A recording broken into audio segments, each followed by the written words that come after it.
Yo guys! Hey, it's Jim and Brian here from Drink a Beer and Play a Game, and welcome to the inaugural Drink a Beer and Play a Game podcast? Is that gonna be the name? Yeah, that sounds about right.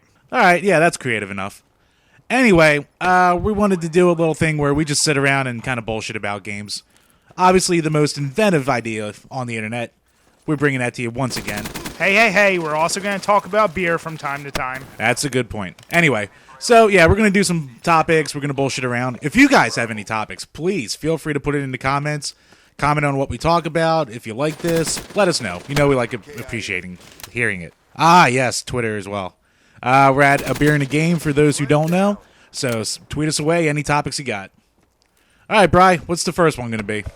All right, well, Jim and I are big fans of the Call of Duty series. Oh, really? Yeah. Some people might hate that, but whatever. It's something we've lived with and we love.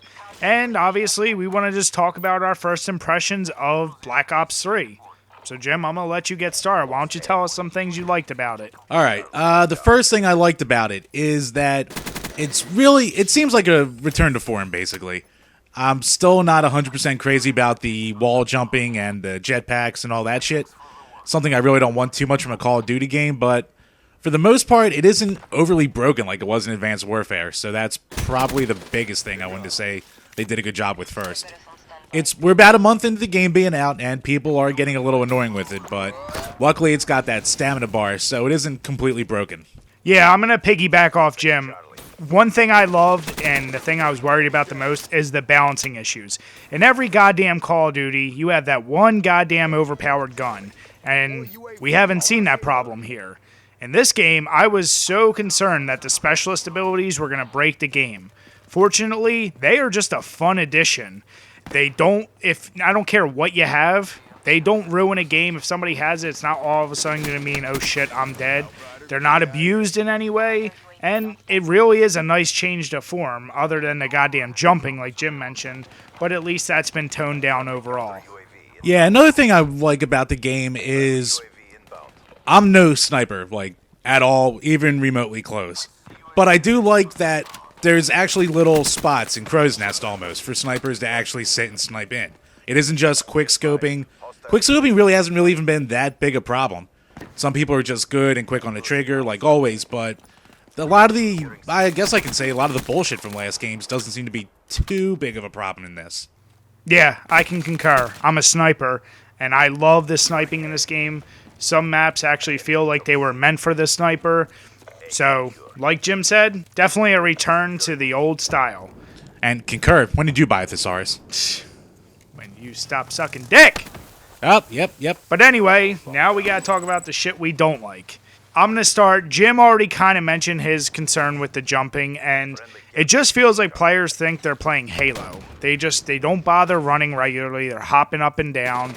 And granted, it's not so much a game-breaking thing. It's just goddamn annoying because you can never look forward, and it kind of just distracts from the overall gameplay.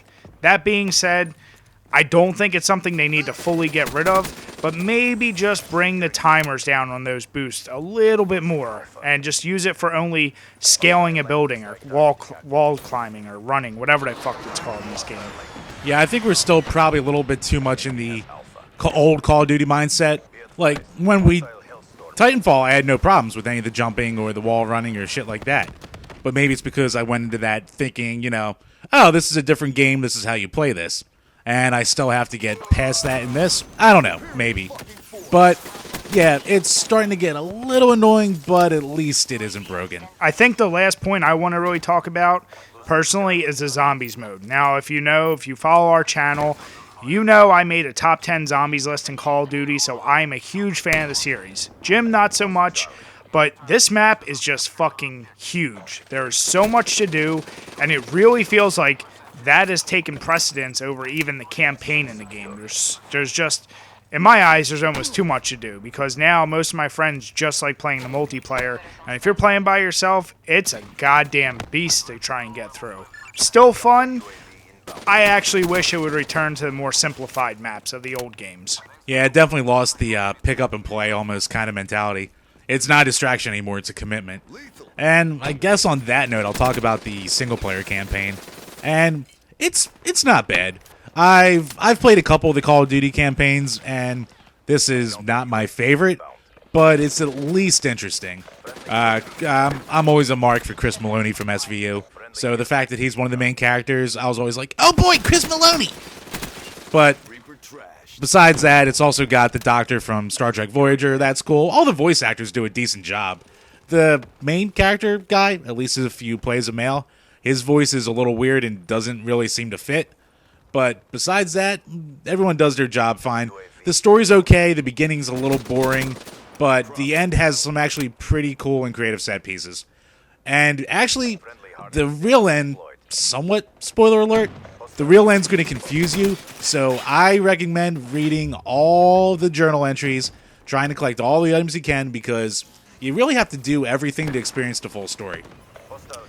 Yep, and I think the last thing we want to mention is just say what you want about the Call of Duty series. They offer a shit ton of content for a disc. You don't have to buy DLC to play everything. You get a campaign, a crazy big zombie mode, and of course the multiplayer everyone's used to. Stack that up against most modern games, and you can see this is well worth the $60 you're going to pay. Yeah, I'd actually say that this game's probably the, at least for right now, the least reliant on DLC that the series has been in a long time. Like, besides, what, a couple skins maybe? But there really isn't anything that you need to buy. There aren't any DLC exclusive day one guns yet or that kind of bullcrap. Everything's on the disc, at least right now, that you're going to get, for the most part, except for, miscellaneous crap. But it's a really good package, and in this day and age of your Evolves, your Titanfalls, which we love, your Battlefronts, your Battlefield Hardlines, and just all the messes that are just money grabs, this game's actually kind of refreshing for what it gives you. Yep. So with that, I think we're going to wrap up this first podcast. Like Jim mentioned, if you have any suggestions, things you want to hear us talk about, send Jim a message on Twitter or just email us. All of our information is below. Cheers, guys. Cheers.